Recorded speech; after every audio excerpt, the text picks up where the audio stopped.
Round 16 team lists have arrived. There are a few very interesting, weird changes made to one of the squads, especially, and that will affect a bunch of you. There are some positional switches, there's some guys coming back, all happening in round 16. And can we find that magical mid that we all need in our squad? Hopefully, we can in this video. So, round 16 teams, Cowboys and the Panthers. For the Panthers, there, Jaeman Salmon comes into the 6 role, and he is not an option, I believe, in our squads, considering he has been a bench player for most of this year. And look, he'll score pretty solidly in that 6th spot, but do you need someone in that position? I don't think so. Dylan Edwards still going to be half an option, guys. I will go through a little bit of the target list, obviously, with the next bunch of rounds coming up, and seeing if we can find guys that fit the next 3 to 4, maybe even 5 or 6 rounds, depending on how many buys players have left on their plate. Continuing on for the Panthers there, Eisenhuth comes back into 13. Hosking's back in the starting side after he missed last week. It looks like he should get close to the 80 minutes, but they do have Lukey Garner sitting in the interchange there. Spencer Lanu did not make Origin, so he is there, and he should be able to cover some middle minutes. And if you're a Fisher Harris owner, very much hoping that he gets the big minutes in this one. Lindsay Smith is there as well. He got big ones last week, so hopefully he can do that again for anyone who owns him. And Sorensen as well played really, really good. So which one of Hosking or Sorensen misses out on the full 80 this week? That's a complete guess, to be honest with you, because Hosking missed last week completely. Sorensen's been playing big minutes each and every week and got a little bit of a rest last week. Maybe that was because he'd done so well and they'd already were ahead, or because they were waiting for him to make sure that he can play the 80 in this week. Lots to think about on that squad. If you're looking at Jack Cogger there, still probably like a 3-week, 4-week prospect there. 16, 17, 18, potentially round 20 as well, depending on if Cleary plays Origin or not. If he does, then likely he doesn't back up in 20.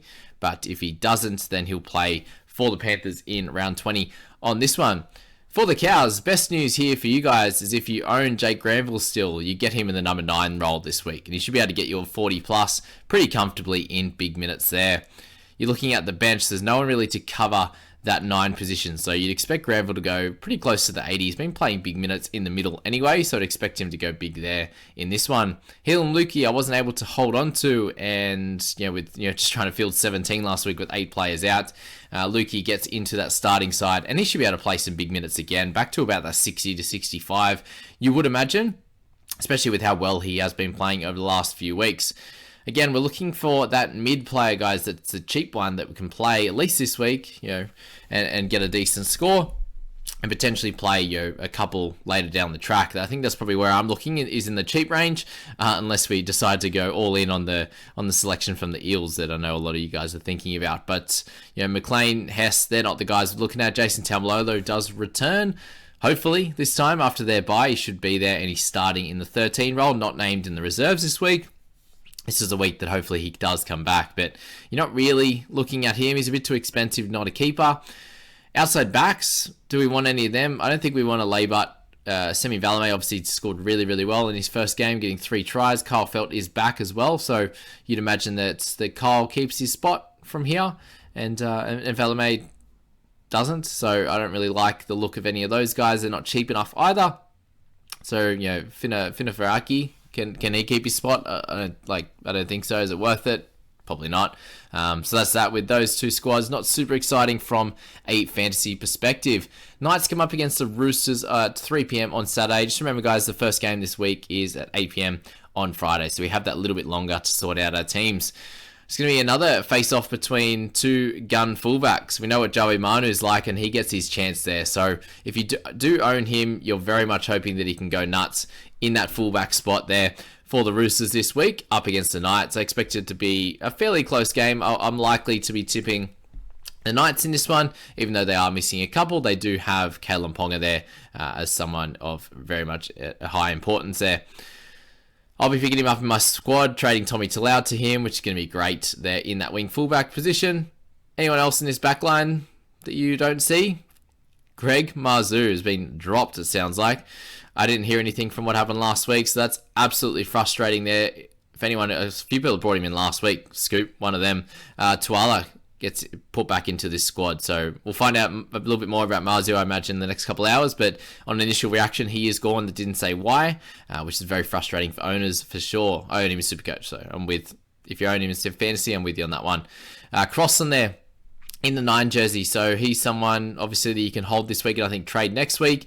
Dylan Lucas, definitely someone to look at, guys. And we'll focus on him a little bit in the next video with the target list and also with Scoop, which is cool. Adam Elliott there in the 13. Avoid him at this stage. No one from the interchange you should be looking at. Going to the Roosters, as I said, Joey Manu in the 1. Sandon Smith gets the 7 position this week. Does that continue going forward with Manu going back to the centres? I'm not exactly sure, but Corey Allen keeps his spot, even though he looked like he got hooked in the end for Turpin to play big minutes. You got Billy Smith, who sounds like he's going to be playing this week. Was a late withdrawal. Again, second game of the week, you can kind of focus on this and find out a little bit closer to game day, but that's where they're at this time. Drew Hutchison back to the interchange bench. Brown, Terrell May there, and Angus Crichton. Crichton still can't get a start. Just shows where he's at the moment, fitness-wise and obviously confidence as well. But in the forwards, Turpin is the guy this week, guys. If you do need that hooker, then grab Turpin. If you don't need him, I think you just have to leave him now that he's gone up massive cash last week, the 60-odd K. You get Nat Butcher in the front row. I don't know if that helps him too much. I still imagine he plays pretty big minutes, sort of around that 50-odd 60. And we saw a couple of weeks ago, though, when he played in the middle, he got that sort of high 40 score. Last week on the edge, the big minutes, he allows him to get huge tackle numbers, which is good. Satili Tupanua named on the edge this week, and he obviously scored much better last week, and it's definitely half an option for sure.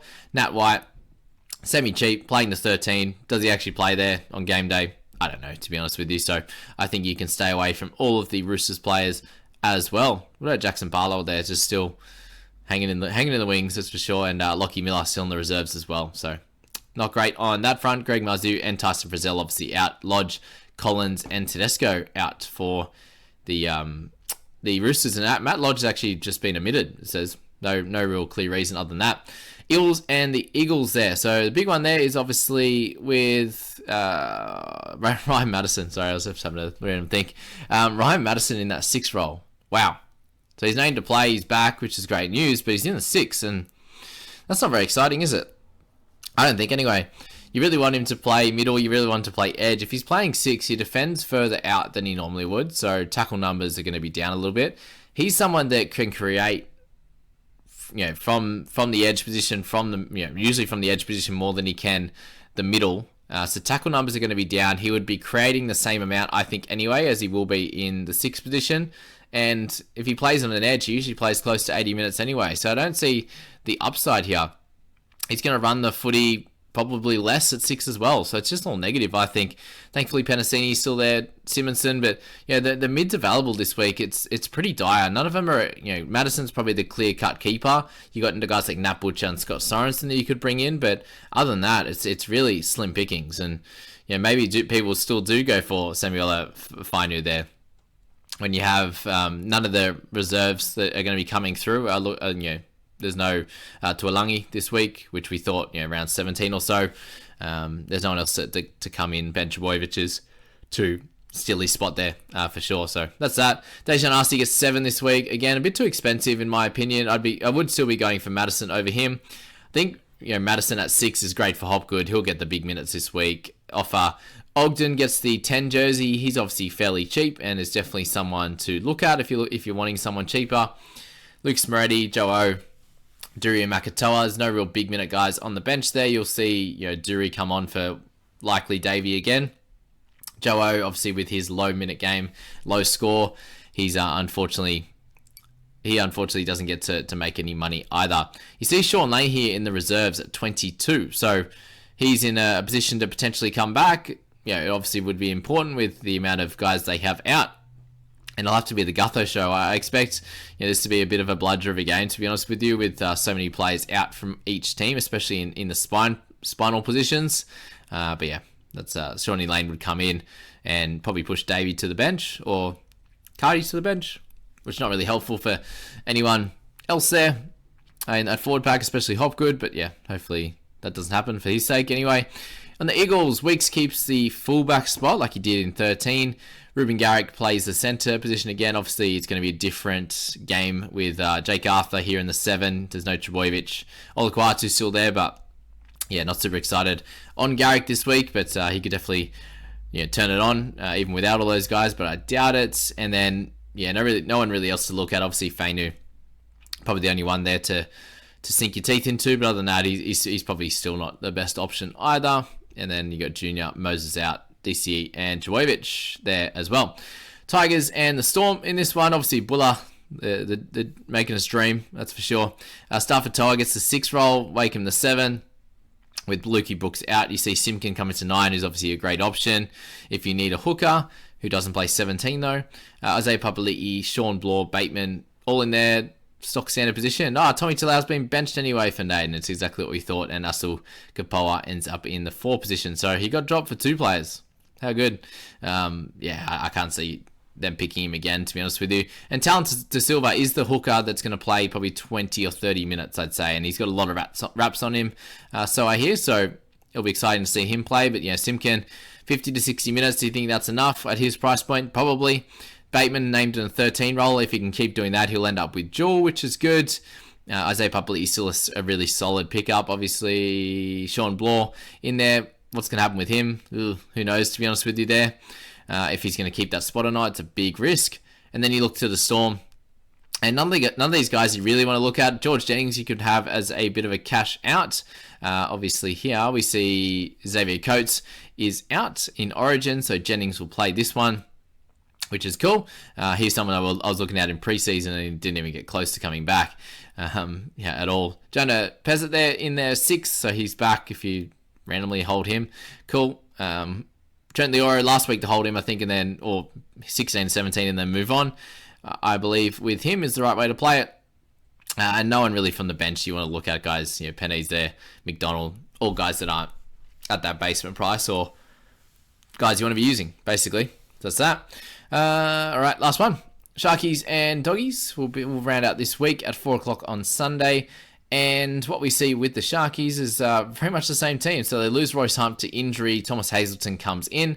Other than that, it's all the same. So, any of these guys in reserves could come in. Toby Rudolph named in reserves. Gee whiz, they've missed him. I'll tell you that for nothing. But moving to the really not much to say on the Shark side. Like you could buy any of these guys, but they missed 17. They didn't score that great last week. Can they bounce back against the Dogs for sure? But not super exciting on that front. Paul Alamotti, if you're holding him, okay. 1 more week hold and then trade. Aloapu, awesome game last week. Hopefully he can do the same. The guy that I'm half interested in is actually Chris Patolo. So still no sign of the couple of boys, Luke Thompson and also Faitala Mariner in this starting side. But Chris Patolo is someone they've been talking about for a long time. He got his chance last week as a late in off the bench, and he came in and did a good job. And he's been promoted straight to the starting side with Tavita Pangai being there still.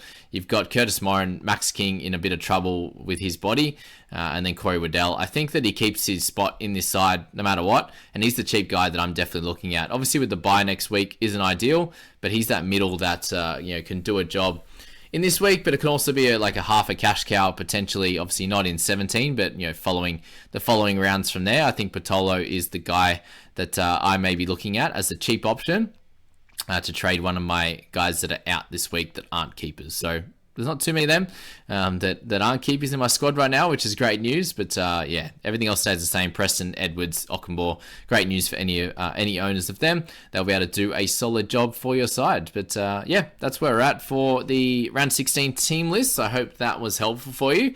And hopefully the team lists were kind to you. If you brought in Greg Marzou, I feel for you. And everyone else, it's kind of just trying to field 11, 12, 13. If you can do that, then awesome. If you can't, then hopefully the 11 that you're playing is terrific. Good luck, guys.